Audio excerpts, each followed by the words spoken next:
Some viewers may find the following video disturbing. Viewer discretion is advised. Welcome everyone. Today is The Girl in the Tower Part 2. This is the story of Gypsy Rose Blanchard. When we last left off, we had talked about Claudine's upbringing and how she had met Rod and how she became pregnant, got married, their divorce, and shortly afterwards, where we left off, we had talked about how she had taken care of Gypsy and her mother until her mother's unfortunate passing. And around this time, this is when Claudine would actually call Rod.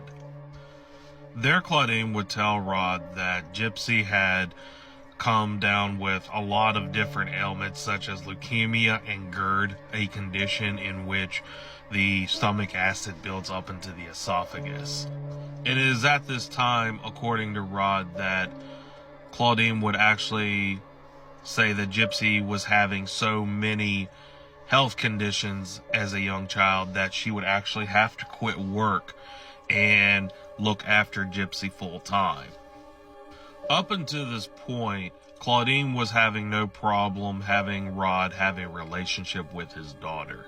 And at this time, Rod had actually remarried and Gypsy would have an extended family. And around this time, Gypsy was being not only introduced, but spending a lot of time with her cousins and members of her extended family. Up until a certain point where Claudine would actually start not bringing Gypsy around more and more, and the times that Rod actually got to see his daughter became less and less.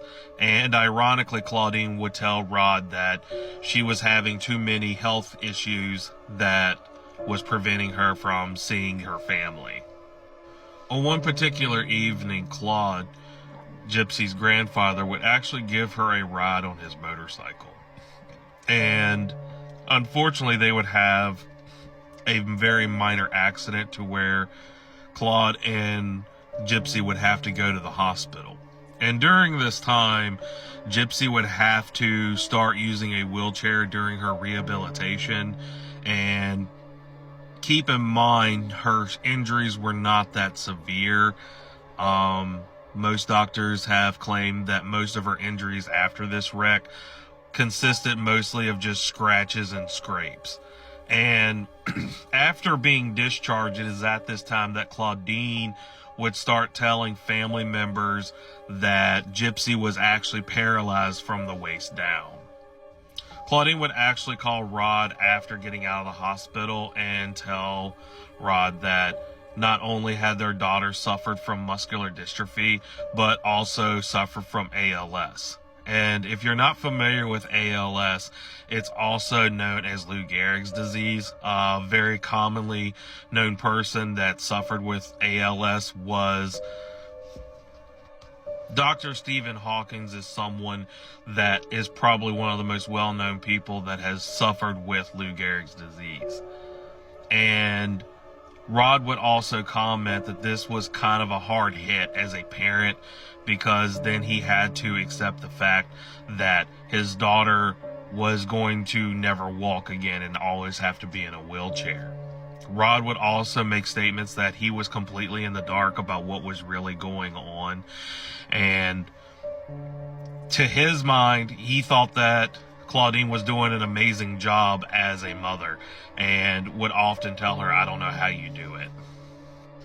I do believe it is at this time that Claudine started more or less grooming Gypsy to act more paralyzed and act like she had more issues than what was really going on. And I think this is where the scamming really started. And Gypsy would later say that the only thing she really knew was she had to not move her legs or try to walk. And if she did try to walk, that there would be extreme consequences. Gypsy would later say that if she didn't do what her mom asked, or if she had actually caught her trying to walk around people, that there would be extreme consequences and she would be punished when she got home. And these punishments included being beaten with a coat hanger and also being yelled obscenities such as, "I should have had an abortion when I had a chance," "You ruined my life," and "You're just trying to ruin everything I'm trying to build." It is also said around this time that Claudine had started shoplifting from various stores, and not only shoplifting, but writing bad checks. Aside from that, she had also started stealing not only from family members, but even close personal friends. It is also around this time that she began jumping around from place to place, not staying in a very good spot very long. And during this time of jumping around from various places, she was often changing and switching her name around. She would drop the name Claudine and then go by the name Claudinea, and then also go by the name Dee Dee, which she was most commonly referred to as. Eventually, Claudine would actually move back in with her father, Claude, and it is said around this time that Claude had actually remarried a woman by the name of Laura. And because Claudine was so close to her mother, Emma, she did not get along with Laura at all. It is said that Laura and Claudine would constantly butt heads. But one thing that is very, very strange is after Gypsy and Claudine had actually moved in with Claude and Laura, Laura would actually start becoming very, very ill, to the point that she was completely bedridden. Claude would actually go and later say that he literally thought that Laura was on her deathbed, and for the next 9 months, he literally just waited for the day that his wife was going to pass away. And it is around this time that different family members within the family had brought to Claude's attention that they did not believe that Gypsy was as bad off as Claudine had claimed.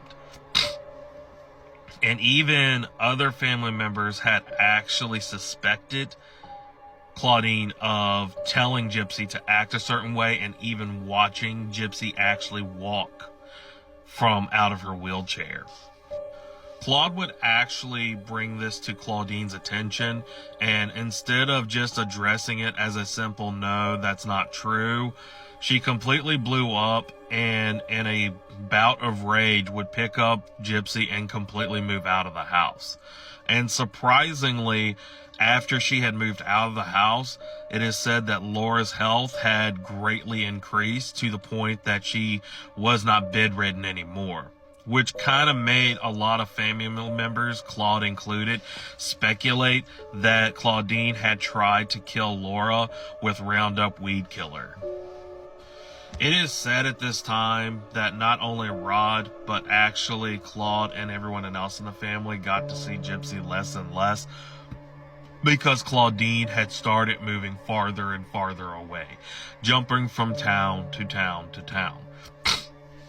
And each time she would move to a town, she would go and take Gypsy into a hospital, start talking about the various diseases that her daughter would have. And anytime that the doctor would start suspecting Claudine of lying about Gypsy's condition, or when things started getting hot and Claudine had felt like she needed to just vacate because they had suspected her of lying about medical conditions, she would pack up everything and move to the next town. And this went on for quite a long time, just jumping from town to town to town. Rod would say it was at this time that the time that he got to spend with his daughter became less and less. And at any point in time, Claudine would just quit contact with him and their daughter, and he would not hear from her for 3 or 4 months. It is also said that it's kind of hard to say what Claudine lies she would tell Gypsy about her father, but more than anything, Rod had said that she had probably told him that he was like the boogeyman or something. He recalls on one incident when he would go to meet his daughter that she was very young, but she was very visibly terrified of Rod, to the point that she was shaking. And that Claudine would just look at Gypsy and say, "See, honey, that's your daddy. Go give him a hug."